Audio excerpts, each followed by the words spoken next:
Hi guys, thanks for tuning in. Man, am I excited about this lure. I have wanted to do a big glide bait for a long time, and it's finally come around. We're going to do it. I've been intrigued by glide baits for a long time. It's sort of its own category of fishing. Everything's upsized. The rods are bigger, the reels are bigger, the line's bigger, the lures are bigger, the fish are bigger. It's kind of a specialized category all on its own. And what they say about it, I don't have a lot of experience in doing it, but what they say is you'll get fewer fish, but they'll be much better fish. Of course, what most people think about on a glide bait is the size, and it is bigger, generally speaking, but it's also a little bit more intricate. It's a detailed bait. There's a lot of inner workings in there that you got to pay close attention to. You've got to get the lure perfectly straight. You've got to have it perfectly balanced. If you mess up on any of that, the action's going to be off and it won't glide right. So you got to be real careful with the details on this lure. Now, like I said, I'm wanting to do a 12-inch glide bait, which is pretty good size, and so I think the weight on this lure is going to be way up there. The heaviest rod I have currently can handle a 6-ounce lure, and I think we're going to probably double that, possibly. Generally speaking, 12-inch lures are about 10 ounces or so. And mine aren't going to be lightweight, so I think mine's probably going to push the 10 ounces. But I am excited to pick up some new skills to expand my tackle box and to try something that I haven't done before. Unfortunately, I don't think I'm going to be able to get this into a single episode. I think I'm going to have to split it into 2 episodes because there's just too many steps and details in this type of bait and this size of bait. And since I've never made one before, I feel like it's probably going to run a little bit longer than I would like. I like to keep my videos under an hour if possible. I just feel like it gets too long if you push beyond that. And also, I don't want to cut out a bunch of stuff. I don't want to edit it down to the bare bones just to get it under that time frame.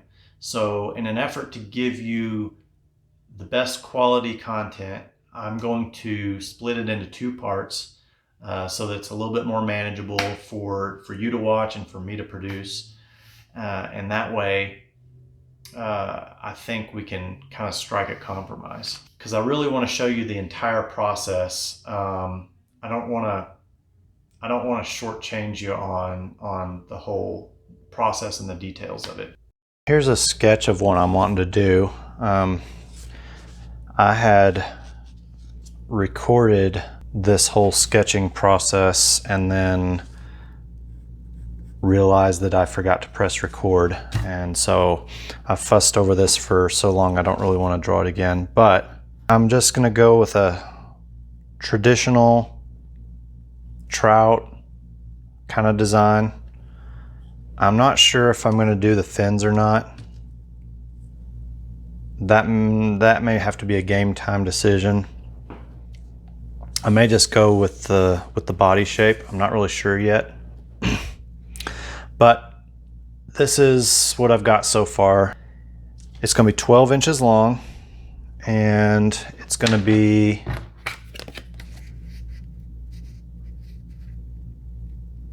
about 2.5 inches tall, which is by far the biggest bait I've ever made. I've got 2 hook hanger locations and the front attachment point.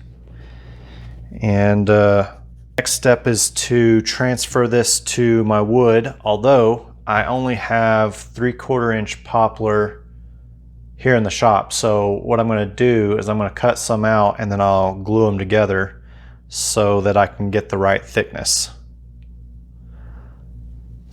So let's work on that.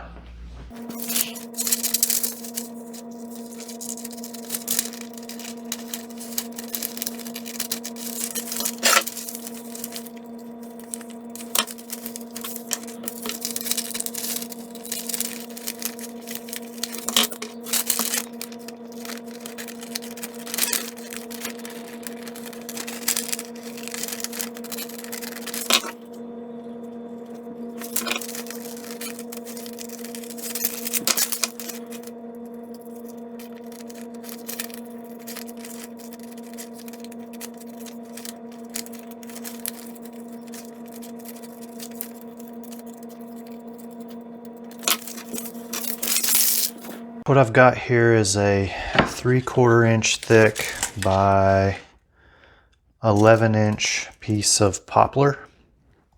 So what I need to do is cut it down so that I can get a piece big enough for me to work with. This is going to be a 12-inch bait, so I'm going to cut it to 13 and give myself a little bit of room to work with here.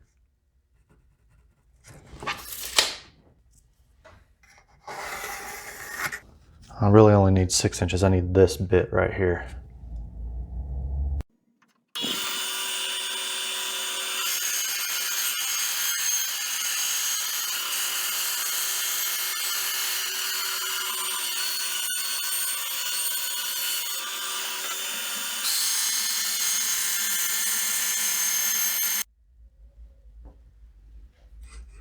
All right, now that I've got my two pieces, what I'm going to do is I'm going to glue them together. And what I'm using is this waterproof wood glue.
So what I'm going to do right now is I'm going to transfer my gill pattern onto my lure.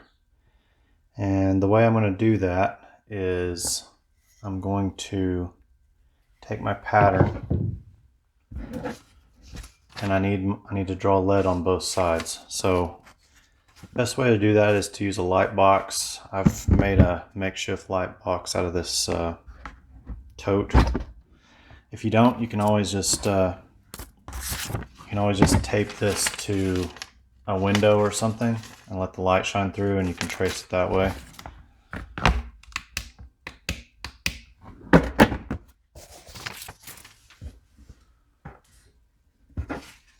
But once you've got your lead on one side, you're going to draw it on the other side, and it's basically a rubbing. It just allows you to transfer anything. And this will allow me to transfer this image on both sides equally.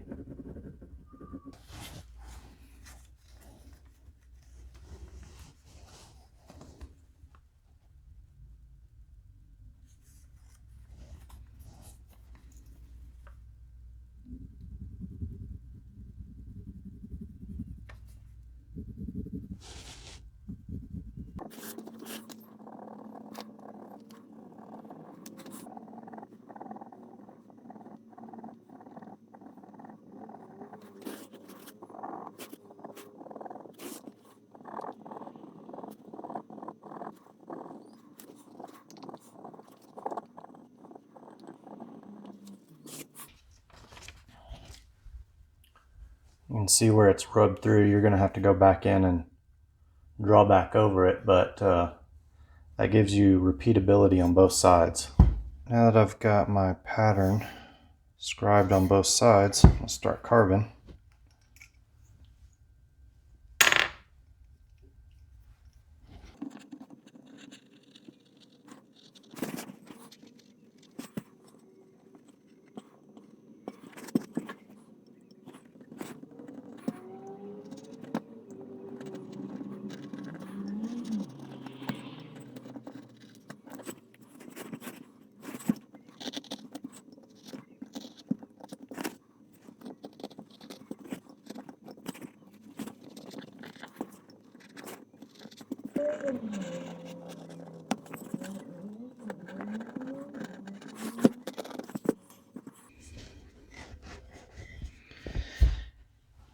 Man, I've never made a lure this big before, and this one feels a little bit like wrestling an alligator. It is so big.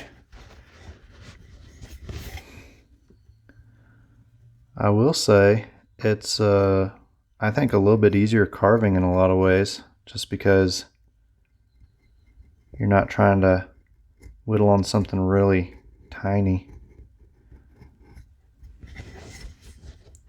It's just massive. So I feel like it's going to take a while to carve just because of the size of it. But the carving itself is a little bit easier.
think I'm gonna have to get a Dremel in there. Yep.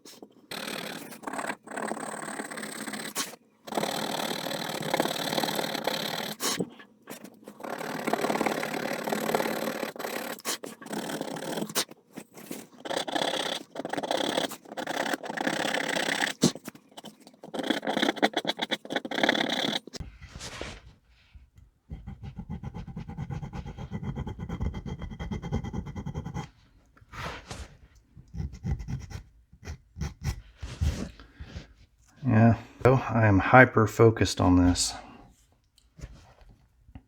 I wanted to make one of these big glide baits for a while now. I'm actually losing sleep over this one. I lie awake thinking about it. And it's sort of consumed me.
Alright, I've got this kind of a stone, I don't really know what it is, bit that's rounded, so I'm going to start with that.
Okay, here we go.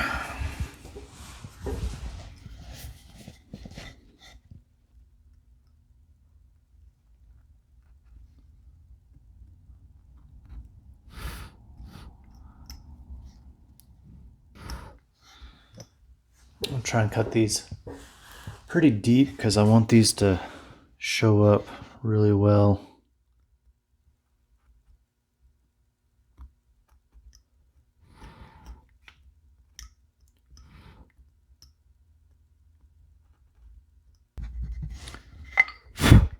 Yeah, I don't think I'm going to carry them all the way forward. I think that's plenty. I'm going to do one more right here though.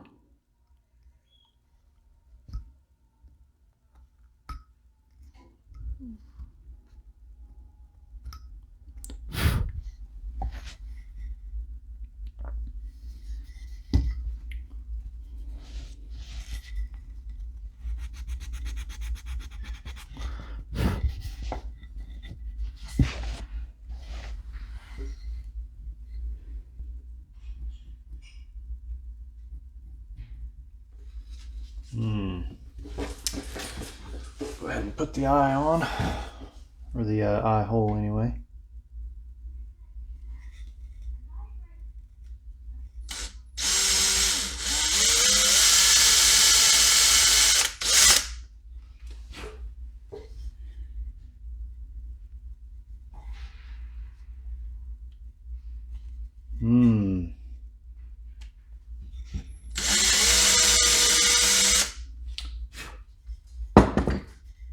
I don't know. That's a 3/8.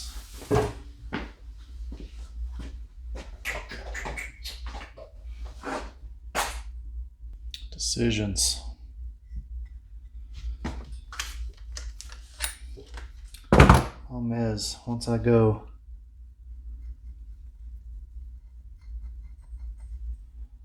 bigger, I can't. Tell you what, let's finish up the 3/8 and see what we think. There's kind of no going back once I do the half.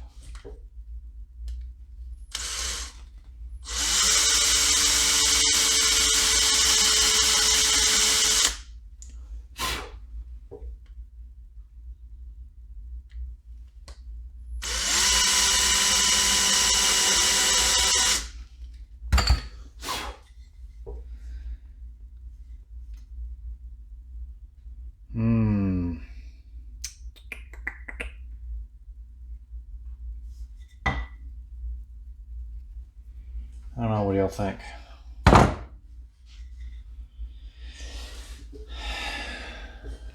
I had kind of sketched a slightly bigger.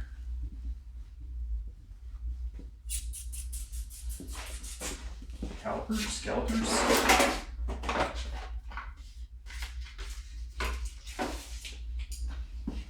Excuse me while I rummage around. I think it's a half. All right, here goes.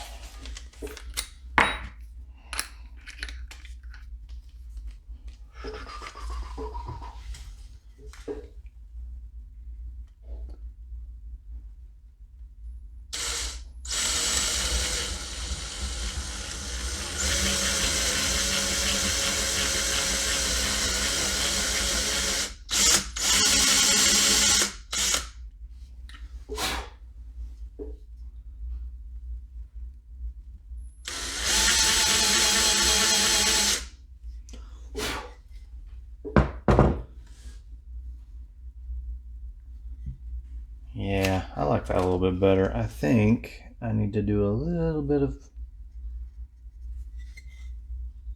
correction.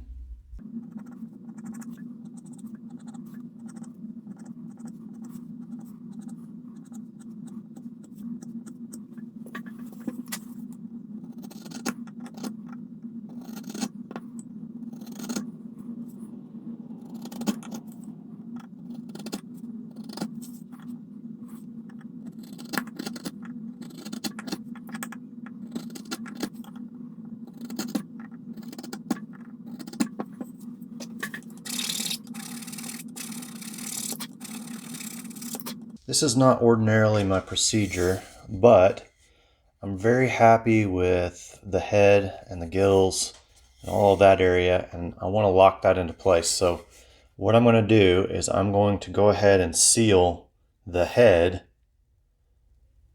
That way I don't risk damaging it while I'm working on the rest of the fish. Now I'm going to try and be very careful with it, but I just would feel a lot better if I had this head locked into place. So I'm going to go ahead and do that.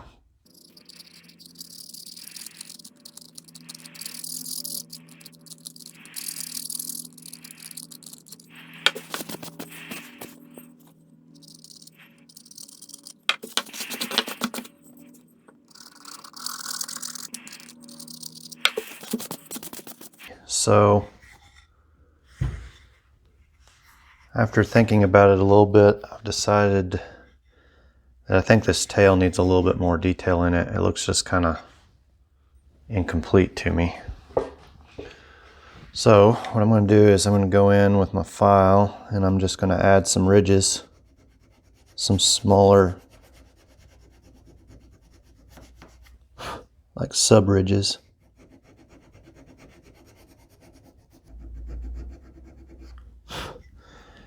Yeah, I'm liking that more. I'm just going to put a ridge between each one. Not a ridge. I'm just going to put another groove between each one on the ridge.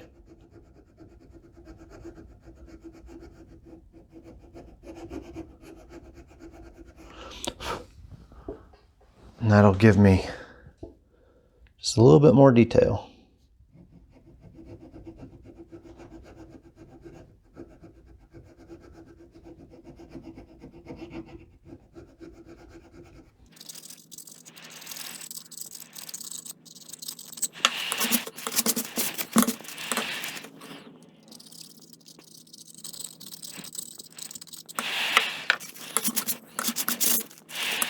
I also want to go back and add more detail on this fin, but I'm not going to be able to get my file in there without damaging this area down here. So on this one, I'm either gonna, no, I'm gonna go in with the X-Acto and just carefully put a groove in.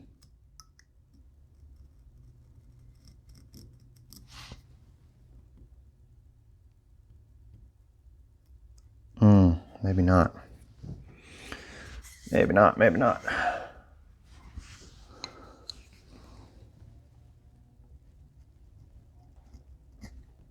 Yeah, I'm gonna use this tool. It's just a kind of a V-groove chisel. And I'm just gonna go really lightly between.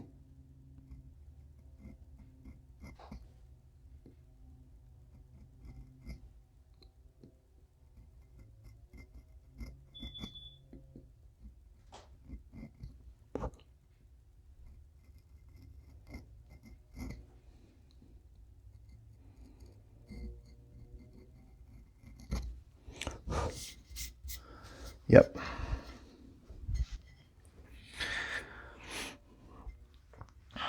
I'll do the other side and then I'll seal those as well.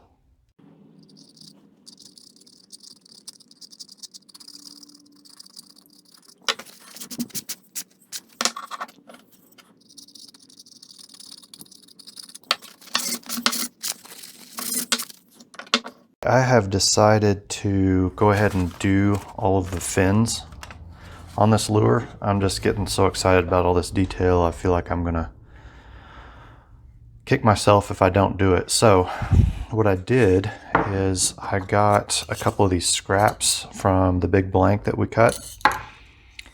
And what I'm gonna do is I'm gonna thin these to 3/16 of an inch on the bandsaw. And then I'll use these little scraps of wood to do my fins.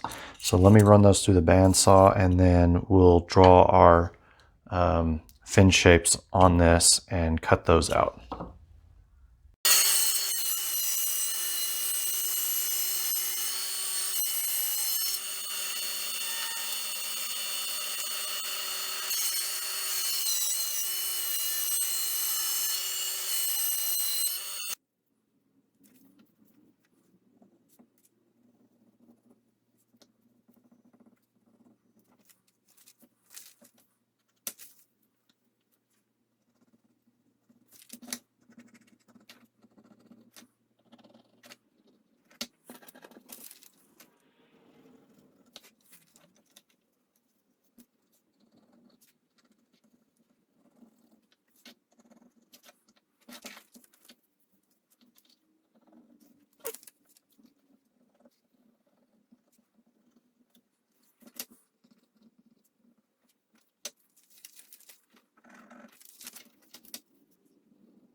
So now we've got all of our fins cut out.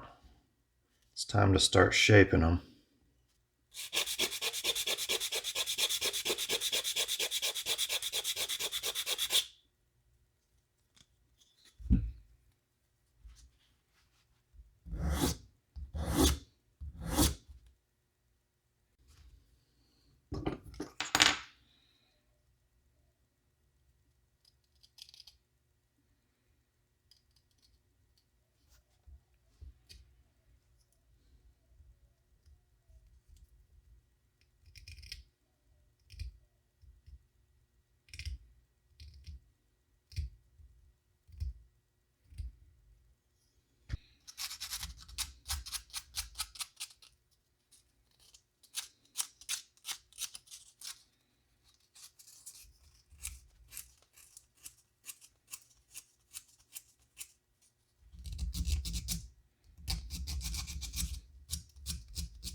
So what I need to do is conform this flat bottomed fin to fit right there. So the easiest way I know of to do that is to put some sandpaper on it and then sand it on there.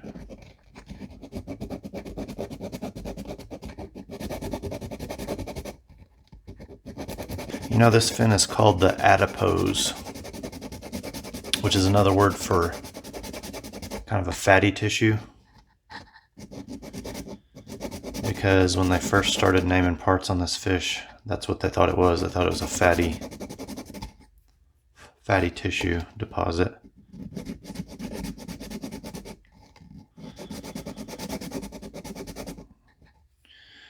It's found on like salmonoid type fish and catfish.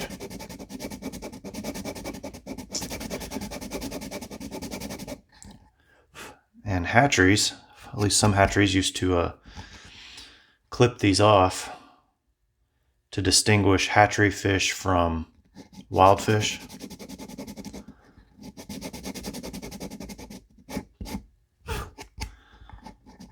I don't know if they do that anymore. They're thinking that the function of this fin is to help with swimming in turbulent water.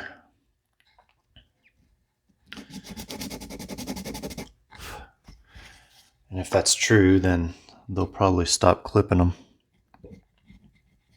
They'll find another way to tag those fish, I would imagine. It's getting close.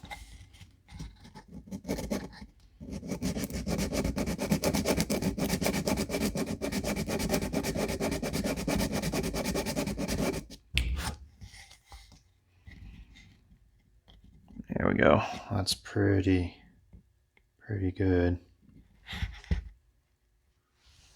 Trace around it.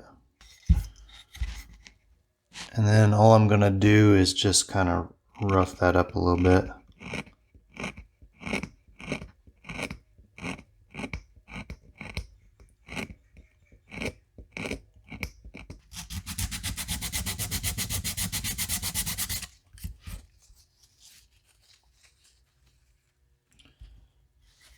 Let's see here. I want that,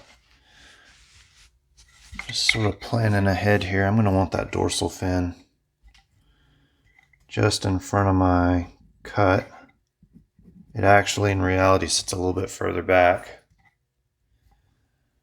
I'm going to put it right up against that joint. Because I don't want to cut the fin. I think that looks weird, cutting the fin.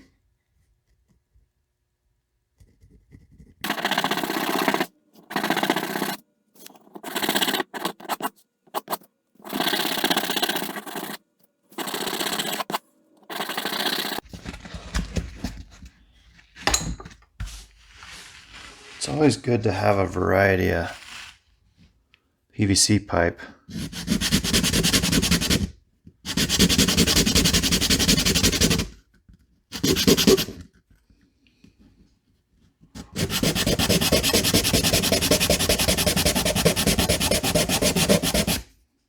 See? Helps you get into some of those odd shapes. There we go. I'm going to leave this one kind of thick because it does stick up pretty high. And I don't want it to be so spindly that it just breaks like a butterfly wing.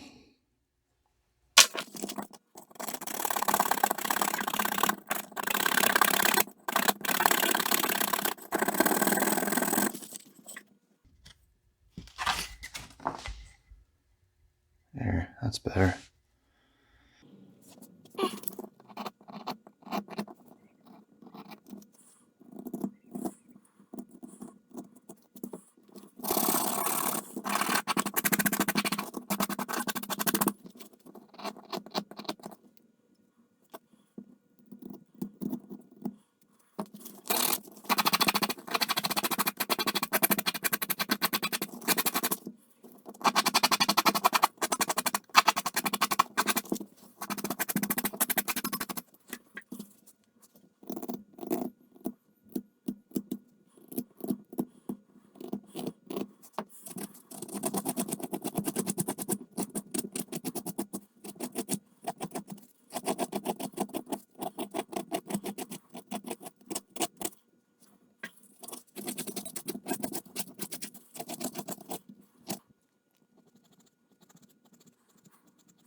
I don't know why I drew those guidelines. I'm not following them.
I'm going to also mark where the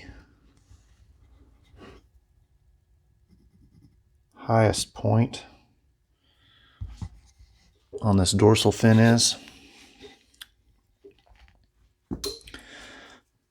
What I want to do, because it's sticking up so far, is I want to put a pin right there. I'm gonna rough that up and I'm gonna epoxy this on, but I also want to put a pin right there because I just have a fear of that getting snapped off. So anything I can do to give it just a little bit more strength, I think I should do.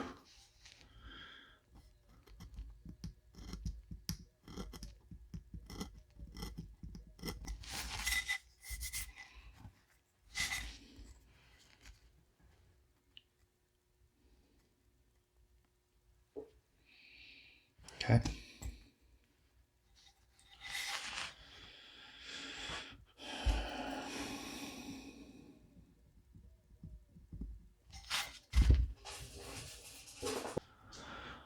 All right, here's what I'm gonna use for my pen. I've got these little nails that have got these ridges on them. I'm gonna cut the head off of that.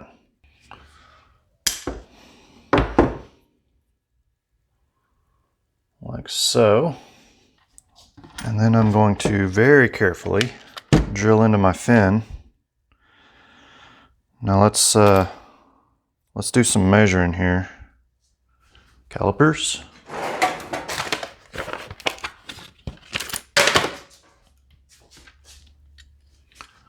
All right, I've got, an inch, okay? So let's embed it 1/2 inch either way. Do I have 1/2 inch? Yeah, I do. So I'm gonna set my drill to ever so slightly deeper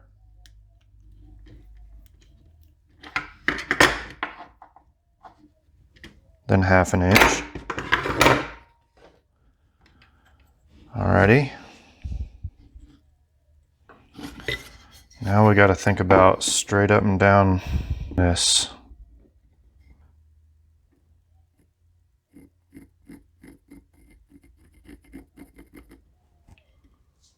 Like that, okay? All right. Now sometimes to get a hole started, I'll just take one of these bits that I've got that's got a little point in the middle. In this case, it's a Forstner bit because it's nice and sharp. And I'll start my little divot there. That way the bit doesn't want to walk off. All right, here we go.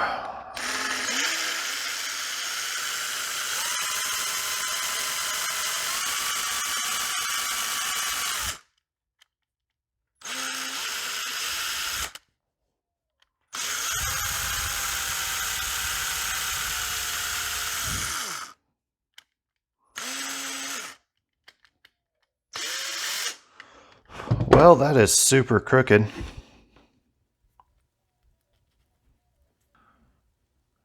But I don't think it's so crooked that it won't work. All right. What I want to do is I want to super glue and seal this top fin. Erase my pencil line so it looks pretty.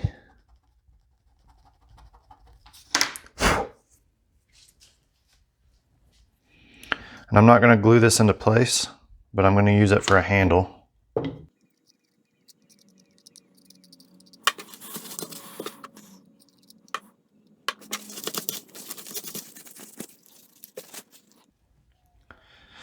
I'm not going to seal the adipose fin yet because I still have some shaping to do on it, and so I don't want to make it harder on myself. I'm going to epoxy it into place and then do my final sanding on it and then seal it all together. But this dorsal fin I'm pretty much done with, so I'm comfortable sealing it right now.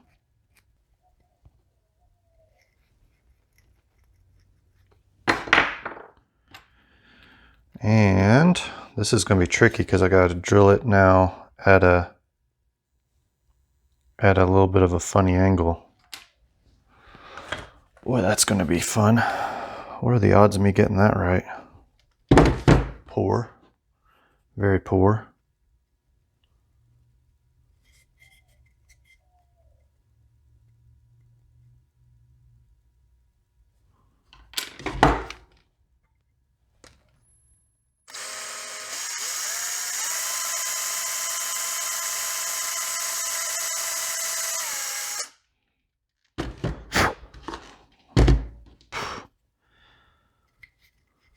Yeah, that's what I thought. Okay, that's all right.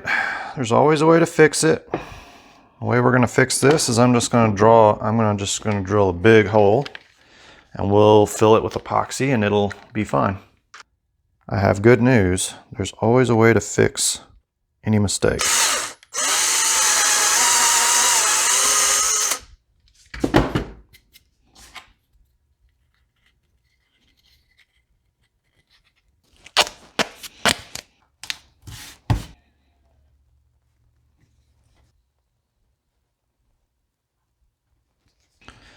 So I had a better idea about that nail.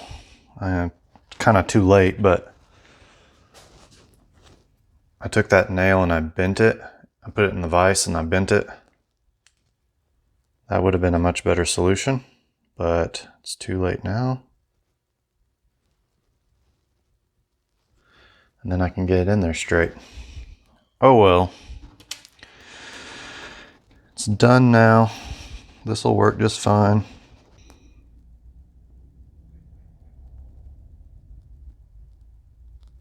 Let's put a lot bit of that on there.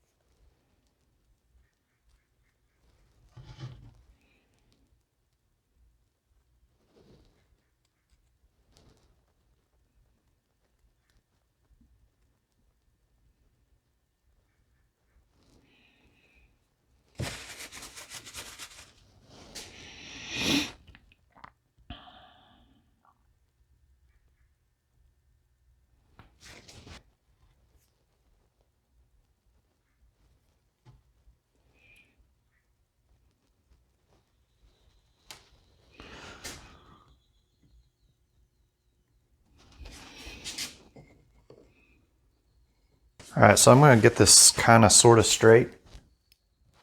And then I'm going to let it sit for, this is 30-minute epoxy, so I'm going to let it sit for maybe 10 minutes, 15 minutes, something like that. And let it set up a little bit. And then I'll come back and make sure I'm still straight and everything. But right now it's just so liquid. It just wants to move around all over the place, so I'm gonna hold off on worrying about it too much.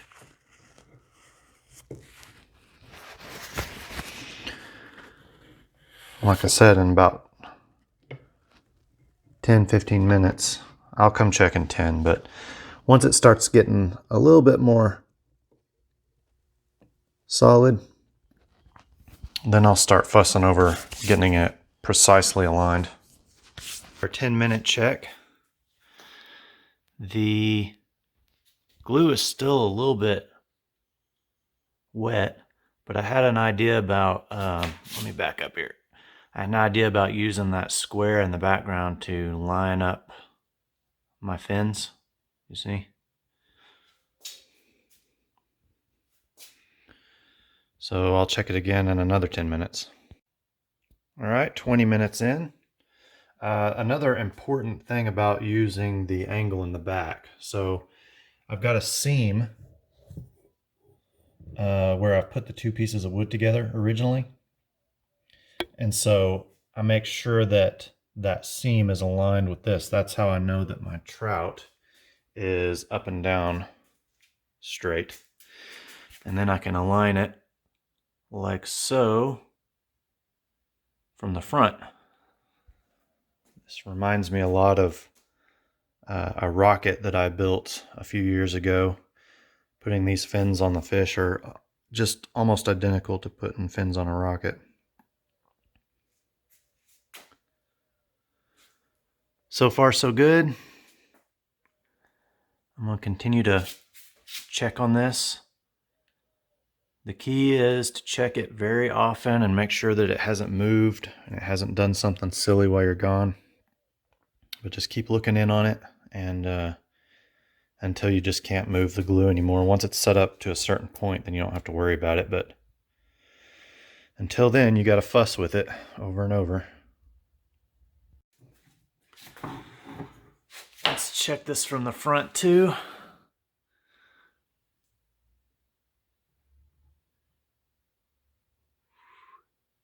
Try and get just the right angle for you.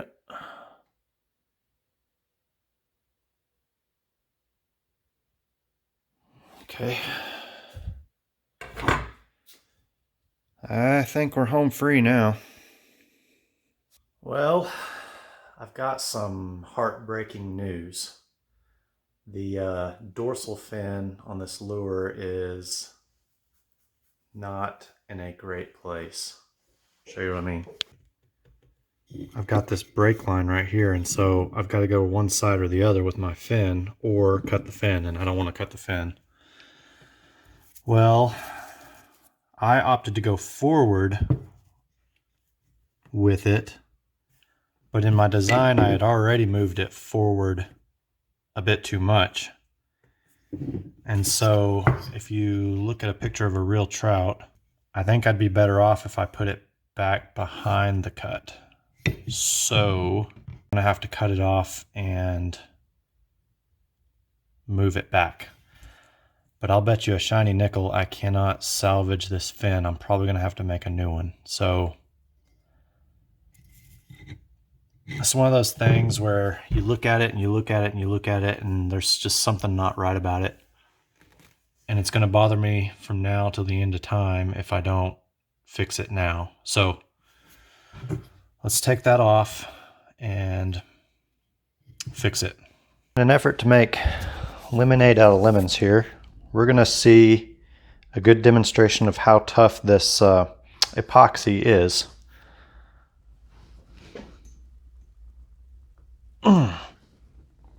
Dang! There we go. Nope, no salvaging that.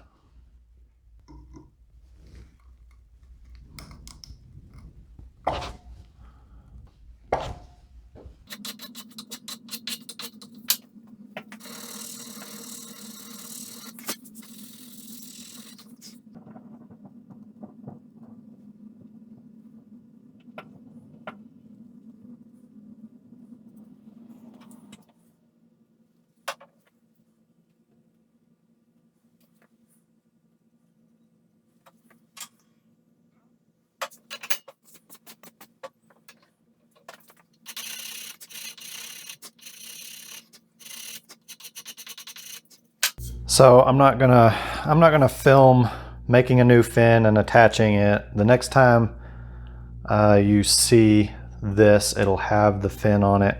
I'm just gonna go ahead and do that off camera. You've already seen me do it once. It's gonna be the same thing back here. Well, that's it for this video. Like I said, I'm sorry I couldn't get it into a single part, but be on the lookout for that second part. I'm gonna do everything I can to get it out in an ASAP-ish fashion so that you're not waiting around too long. If you want to see more about what I'm doing on a day-to-day basis, you can check out my Instagram, subscribe to that. I've got a link below where you can do that. I tend to post to that more often because it's easier to do, obviously. But thanks for watching, and I'll see you on the next video.